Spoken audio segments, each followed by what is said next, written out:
एक शून्यवासी पूर्ण ब्रह्म परमात्मा दया कर अखिल ब्रह्मांड नाथ सर्व विघ्न विनाशक गुरु ब्रह्म महाप्रभु महिमावलीक स्थानंगन मानंगन जनाद बिंदुरूपं न रेखा न च धातु वर्णं दृश्य न दृश्यं श्रवण न श्राव्यं तस्मै नम ब्रह्म निरंजनाय वृक्षं न मूलं न च बीजकूलं शाखा न पत्रं न च पल्लिपल्लवम् पुष्पं न गंधं न फलं न छाया तस्मै नम ब्रह्म निरंजनाय वेद न शास्त्रं न च शौच संध्या मंत्र न जाप्यं न च ध्यानधेयं होम न यज्ञं न च देवपूजा तस्मै नम ब्रह्म निरंजनाय अधन ऊर्ध्वं न शिव न शक्ति न ब्रह्मा विष्णु न च देवरुद्र पुमान नारी न हि लिंगमूर्ति तस्मै नम ब्रह्म निरंजनाय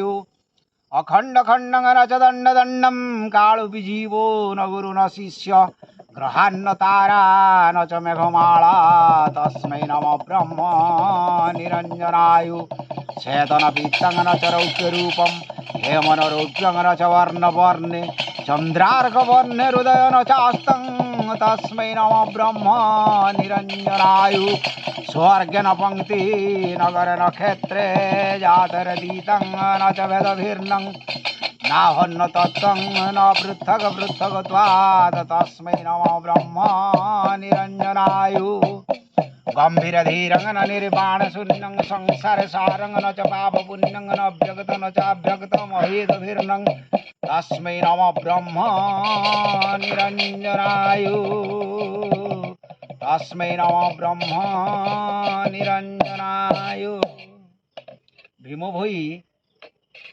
भक्त कवि भावरे जहा वर्णना करिछंती से केवल अलेख महाप्रभुंक गुणकीर्तन एवं महिमा प्रभुंकर खेललीलार वर्णना ये खेललीला भितरे आम्भे माने समस्ते जानू जे ज्ञान अज्ञान पाप पुण्य धर्म अधर्म सत्य असत्य दिवा रात्रि पिता माता एवं भल मंद यही करिकी समस्त किछि दुई प्रकार रे सृष्टि रे प्रभु सर्जना करिछन तेणु ये दुई प्रकार सृष्टि सर्जना मध्य सकाम एवं निष्काम ये मध्य दुई प्रकार धर्म ये सत्य धर्म जो माने ग्रहण करती बा ये सकाम को त्याग करी निष्काम सत्य धर्म ग्रहण करती से माने होउचंती निष्काम पवित्र भक्त एवं प्रभुंकर अंग लागी सेवक निष्काम सकाम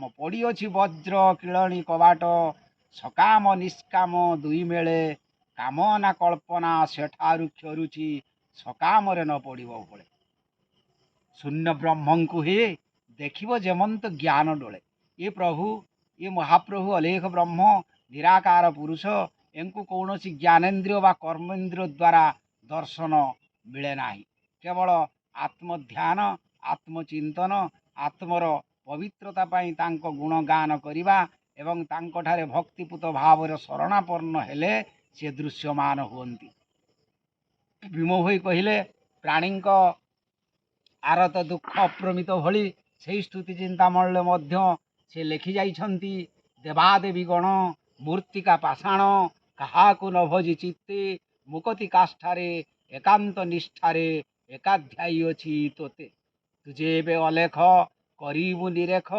विपत्तिर अपजस एतीनि ब्रह्मांडे पृथ्वी नवखंडे काहीं नहिब मो बास तेणु पाप पुण्य धर्म अधर्म समस्त किछि ऊर्ध्वरे से प्रभु परम ब्रह्म जहाँ को 33 कोटि देव 56 कोटि जीव छामुरे उभा जोड़ी कर जेते भकत गोष्ठी प्रभुंक पादे लोटी मेलाणी होइले सत्वर निष्काम भक्त माने एवं निष्काम सन्यासी माने ये धर्मर दुई पंथारे परिव्याप्त अछन्ति। ये दुई पंथा मध्यरे गृहस्थ भक्त माने निष्काम धर्म कर्म करती एवं सन्यास माने आबाल ब्रह्मचारी भाव रे आबाल्यरु गृह संसार त्याग करी धर्मर प्रचार प्रसार पाई जनजगतर समग्र भारत वर्ष रे परिभ्रमण करी ये धर्मर प्रचार प्रसार करती तेणु सन्यास मार्ग एवं गृहस्थ मार्ग ये उभय मार्ग मध्य ଅଲେଖ ମହାପ୍ରଭୁଙ୍କର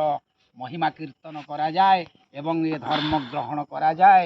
ଏ ଧର୍ମର ମହିମାକୁ ଜାଣିବା ପାଇଁ ମହାପ୍ରଭୁ ନିରାକାର ପୁରୁଷ ସୂକ୍ଷ୍ମ ଭାବରେ ଆତ୍ମା ସଦ୍ଗତିର ମାର୍ଗ ପ୍ରଦର୍ଶନ କରି ଯାଇଅଛନ୍ତି। ଏହି ସୂକ୍ଷ୍ମ ଆତ୍ମ ମୁକ୍ତିର ପଥ ହେଉଛି ଅହିଂସା, ସତ୍ୟ, ଅସ୍ତେୟ, ବ୍ରହ୍ମଚର୍ଯ୍ୟ, ଦୟା, ଧୀର, ବିଦ୍ୟା ଇତ୍ୟାଦି। ଏଥିରେ ନବମ ପ୍ରକାରର ଗୁଣ ରହିଛି। ଏହି ନବମ ପ୍ରକାର ଗୁଣ ମଧ୍ୟରୁ ମନକୁ ଏକାଗ୍ରତା କରିବା ଦଶମ ଅଧ୍ୟାୟ ବା ଏ ଦଶମ ଧ୍ୟାନ। ଏହି ଦଶ କର୍ମ ମଧ୍ୟରେ ସତ୍ୟ, ଶାନ୍ତି, ଦୟା, କ୍ଷମା, ଚୋରି, ଦାରି, ହତ୍ୟା, ମିଥ୍ୟା ଏବଂ ପାପ, ପୁଣ୍ୟ, ଧର୍ମ, ଅଧର୍ମ ବିଚାର ଜ୍ଞାନ ମନୁଷ୍ୟ ଦେହରେ ଏକମାତ୍ର ରହିଥାଏ। ତେଣୁ ସକଳ ଜୀବଶ୍ରେଷ୍ଠ ମନୁଷ୍ୟ ସେ ପ୍ରଭୁ ପରମାତ୍ମା ଅଲେଖ ବ୍ରହ୍ମଙ୍କ ଠାରେ ପ୍ରାତଃ ସାୟଂ କାଳରେ ସ୍ନାନ ଶୌଚ ପବିତ୍ର ଅବସ୍ଥାରେ ଉପାସନା କଲେ ମହାପ୍ରଭୁ ଆତ୍ମା ସଦ୍ଗତି କରାନ୍ତି ଏବଂ ମୋକ୍ଷ ମୁକ୍ତିପଦ ଲାଭ କରିବାର ପଥ ବତେଇ ଦିଅନ୍ତି। ତେଣୁ ଅଲେଖ ବ୍ରହ୍ମ ସେ ପ୍ରାଣର ଠାକୁର ଅଟନ୍ତି ମୋ ଜୀବ ଗୁରୁ, ତାଙ୍କ କରୁଣାରୁ ସକଳ ମିଳିବ ଲେଖା ହୋଇଛି ଆଦ୍ୟରୁ। 56 କୋଟି ଜୀବ 33 କୋଟି ଦେବ ଯାହାଙ୍କଠାରେ କରପତ୍ର ଯୋଡ଼ି ମହାପ୍ରଭୁ ମହାପ୍ରଭୁ କହି ପ୍ରାର୍ଥନା କରନ୍ତି।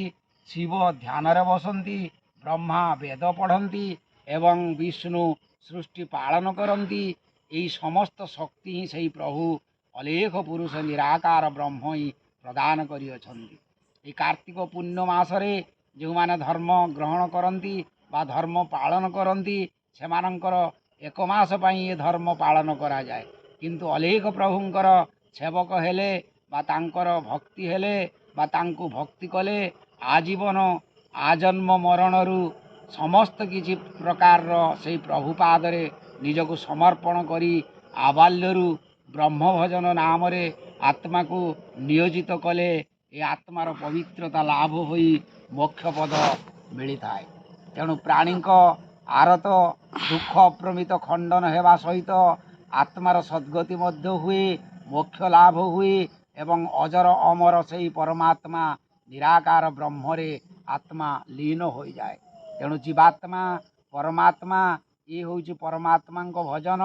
ଜୀବାତ୍ମା ତାଙ୍କୁ ଭଜନ କଲେ, ତାଙ୍କୁ ଧ୍ୟାନ କଲେ, ତାଙ୍କୁ ସ୍ମରଣ ଚିନ୍ତନ କଲେ ଏବଂ ତାଙ୍କ ଗୁଣକର୍ମକୁ ଗ୍ରହଣ କରି କ୍ରିୟାକର୍ମମାନ କଲେ ଇ ମନୁଷ୍ୟ ଯୋନିରୁ ମୁକ୍ତି ହେବା ସହିତ 84 ଲକ୍ଷ ଯୋନିରୁ ମଧ୍ୟ ମୁକ୍ତି ହୋଇଥାଏ।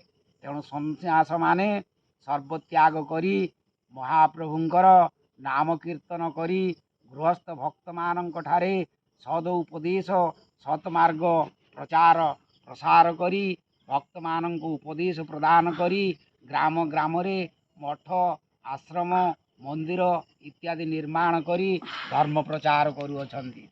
ଆମର ମୁଖ୍ୟ ବା ହେଡ଼ ଅଫିସ୍ ଯାହାକୁ କୁହାହୁଏ ସେ ହେଉଛି ମହିମା ଗାଦି ମହାନିତ୍ୟପୁର ଢେଙ୍କାନାଳ। ଏ ଢେଙ୍କାନାଳ ମହିମା ଗାଦି ମହାନିତ୍ୟପୁର ପ୍ରଭୁଙ୍କର ମହିମାକୁ ପ୍ରକାଶ କରିବା ପାଇଁ ସେଠାରେ ଧାମ କରାଯାଇଛି। ଏ ଧାମ ମଧ୍ୟରେ ଆମର 4 ଗୋଟି ମୁଖ୍ୟ ଉପାସନା ମନ୍ଦିର ରହିଛି। ଏହି 4 ଗୋଟି ଉପାସନା ମନ୍ଦିର ମଧ୍ୟରୁ ଗାଦି ମନ୍ଦିର, ଶୂନ୍ୟ ମନ୍ଦିର, ଧୁନି ମନ୍ଦିର ଏବଂ ନୀତି ମନ୍ଦିର ଏହି 4 ଭାଗରେ ବିଭକ୍ତ କରାଯାଇଛି। 4 ଯୁଗରେ 4 ଧାମ ଏକତ୍ରିତ କରି ଗୋଟିଏ ସ୍ଥାନରେ ମହିମା ମହାନିତ୍ୟପୁର ଜୋରନ୍ଦା ଗାଦି ବୋଲି ବିଖ୍ୟାତ ହୋଇଛି। ସମଗ୍ର ଭାରତବର୍ଷ ସହିତ ପୃଥିବୀର ବିଭିନ୍ନ ଦେଶର ଭକ୍ତମାନେ, ଶ୍ରଦ୍ଧାଳୁମାନେ ଏବଂ ଜନଜଗତମାନେ ପ୍ରତି ମାଘ ପୂର୍ଣ୍ଣମୀରେ ସେଠାରେ ଏକତ୍ରିତ ହୋଇ ମହିମା ପ୍ରଭୁଙ୍କ ଠାରେ ପ୍ରାର୍ଥନା କରନ୍ତି।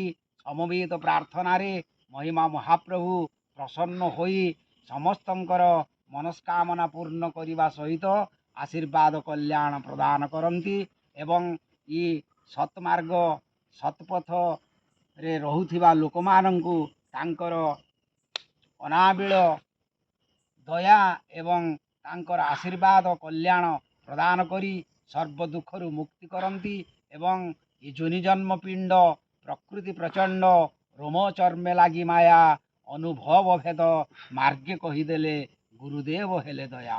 ତେଣୁ ଅନୁଭବ ଥିଲେ ବୁଦ୍ଧି ପ୍ରଭୁଙ୍କୁ ପାରିବ ସାଧି। ସେଇ ପ୍ରଭୁ ନିରାକାର ବ୍ରହ୍ମଙ୍କୁ ଜାଣିବାକୁ ହେଲେ ନିଜ ଅନୁଭବର ଦ୍ୱାରା ଏବଂ ଗୁରୁବାକ୍ୟ ପାଳନ କରିବା ଦ୍ୱାରା ଧର୍ମ ନୀତି ନିୟମ ନିଷ୍ଠା କାଷ୍ଠା ପାଳନ କରିବା ଦ୍ୱାରା ଏ ମାର୍ଗ ପ୍ରଦର୍ଶିତ ବା ଦର୍ଶନ ମିଳିଥାଏ। ତେଣୁ ଏ ନିଷ୍ଠା ଭକ୍ତିର ମାର୍ଗ ପବିତ୍ର ପୁଣ୍ୟ ଧର୍ମର ମାର୍ଗ ଏକମାତ୍ର ଅଲେଖ ଧର୍ମ ନୀତି ନିୟମ ଏବଂ ଅଲେଖ ଧର୍ମ ମାର୍ଗ ହିଁ ସର୍ବଶ୍ରେଷ୍ଠ ମାର୍ଗ ବୋଲି ସର୍ବତ୍ର ସର୍ବଜନରେ ଶ୍ରେଷ୍ଠ ରୂପରେ ପରିଗଣିତ ହୋଇଛି। ଯାହାକୁ ଭୀମ ଭୋଇ ଲେଖିଲେ ସର୍ବଧର୍ମ ପରେ ଶ୍ରେଷ୍ଠ ଭକ୍ତି ମୁକ୍ତି ନ ସଂଶୟ। ବିନା ଭକ୍ତିରେ ପ୍ରାପତ ନୁହଇ ସଦଜ୍ଞାନ ଭକ୍ତି କଲେ ମୁକ୍ତି ଦେବେ ସେଇ ପ୍ରଭୁ ପରମ ବ୍ରହ୍ମ। ତେଣୁ ସେବା ଭକ୍ତି କର ଆୟେଷୁ ଜ୍ଞାନର। ସେବା ଭକ୍ତି କରିବା ସାଧୁ ସଙ୍ଗ କରିବା ସାଧୁମାନଙ୍କ ଅନ୍ନ ପାଣି ଇତ୍ୟାଦି ବସ୍ତ୍ର ଇତ୍ୟାଦି ଦାନ ଦକ୍ଷିଣା କରିବା ଏବଂ ଧର୍ମ ଅର୍ଜନ ପାଇଁ ସତ୍ମାର୍ଗ ପ୍ରଦର୍ଶନ କରି ସାଧୁ ସନ୍ତଙ୍କୁ ଦାନ ପୁଣ୍ୟ କଲେ ଜୀବାତ୍ମାର ପୁଣ୍ୟ ବଢ଼ିଥାଏ ଧର୍ମ ବଢ଼ିଥାଏ ଏବଂ ସମଗ୍ର ଗୃହସ୍ଥଙ୍କର ମଙ୍ଗଳ ସହିତ ବିଶ୍ୱ ବ୍ରହ୍ମାଣ୍ଡର 56 କୋଟି ଜୀବଙ୍କର ସର୍ବମଙ୍ଗଳ ହୋଇଥାଏ ଏବଂ 33 କୋଟି ଦେବତାଙ୍କର ମଧ୍ୟ ସର୍ବମଙ୍ଗଳ ହୁଏ। ତେଣୁ ଚାରି ଦିଗ ଚାରି ମାର୍ଗ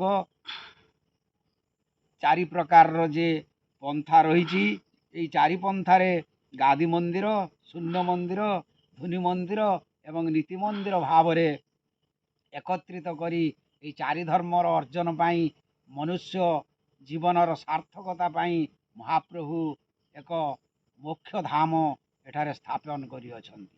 ଏହି ସ୍ଥାପନ କରାଯାଇଥିବା ମୋକ୍ଷ ଧାମ ମହାନିତ୍ୟପୁର ମହିମା ଗାଦି ନାମରେ ସମଗ୍ର ପୃଥିବୀରେ ହିଁ ବିଖ୍ୟାତ ଅଛି। ତେଣୁ ଇଏ ବଡ଼ ଧର୍ମ ଇଏ ସର୍ବଶ୍ରେଷ୍ଠ ଧର୍ମ ଇଏ ଧର୍ମ ଠାରୁ ଆଉ ଅନ୍ୟ ଧର୍ମ କିଛି ସାର ନାହିଁ। ତେଣୁ ସାର ଏକା ଅଲେଖ ଧର୍ମ ଆଉ ଯେତେ ସବୁ ମନରେ ଭ୍ରମ। ଯେଉଁ କବି ବା ଯେଉଁ ଭକ୍ତ ଏଇ ପଦକ ଲେଖି ଯାଇଛନ୍ତି ତାକୁ କାଟିବା ଭଳି କାହାରି ଏ ଜଗତର ଶକ୍ତି ନାହିଁ। ତେଣୁ ସାର ଏକା ଅଲେଖ ଧର୍ମ ଆଉ ଯେତେ ସବୁ ମନରେ ଭ୍ରମ। ଆମେମାନେ ଭ୍ରମ ତ୍ୟାଗ କରିବା ପ୍ରଭୁଙ୍କ ମାୟାରେ ଭ୍ରମିତ ନ ହୋଇ ତାଙ୍କୁ ପାଇବାର ବାଟ କରିବା ତାଙ୍କ ପାଇଁ ଆମେ କିଛି ସମୟ ଦେବା। ସମସ୍ତଙ୍କ ପାଇଁ ସବୁ ସମୟ ଦିଆଯାଇପାରୁଛି କିନ୍ତୁ ପ୍ରଭୁ ଚିନ୍ତା କରିବା ଶରଣ ଦର୍ଶନ କରିବା ନାମ ଭଜନ କରିବା ଏବଂ ତାଙ୍କ ନୀତି ନିୟମ ପାଳନ କରିବା ଭଳି ଶକ୍ତି ଇଏ ମନୁଷ୍ୟ ଦେହରେ ନାହିଁ। ତେଣୁ ଏକଳି ଯୁଗରେ ଏକା ଉଦୟ ଅଲେଖ ଦୀକ୍ଷା କର ସର୍ବେ ଆତ୍ମା ଭକ୍ତି ହୋଇ ଏକାନ୍ତ। ମହାପ୍ରଭୁ ସମସ୍ତଙ୍କୁ ଏକାତ୍ମା ଭାବରେ ଶାନ୍ତି ସୁଖ ପ୍ରଦାନ କରନ୍ତୁ ଦୁଃଖ ଦୁର୍ଗତିରୁ ମୁକ୍ତି ଲାଭ କରନ୍ତୁ। ଏହି ହେଉଛି ଆମର ଏକମାତ୍ର ପ୍ରାର୍ଥନା ମହାପ୍ରଭୁଙ୍କ ଠାରେ। ଅଲେଖ